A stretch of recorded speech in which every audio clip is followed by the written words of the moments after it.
Theatergroep Zult hier op het strand bij Starum een kasteel nabouwt voor de voorstelling. Het zon onder het decor is voortspeeld en daardoor is het hele bouwwerk instwat. Ze zeggen het minderwaar wil aankomen en hierna alles vastzetten en verswirren, maar er wie een houden aan. Nou, dit is voor ons wel een dikke strop, ja. En net zozeer in materiële zin, maar wel in tijdsdruk. We zijn mooi op schema.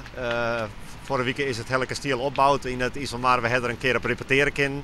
Ik een keer net, omdat het al te hut waaide. Maar nu kunnen we opnieuw beginnen.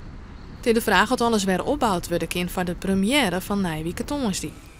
Via daar binnen terug de zwarme soort bjemmen en toeken om en afwaait. De brandwacht hield er smoordrok mee.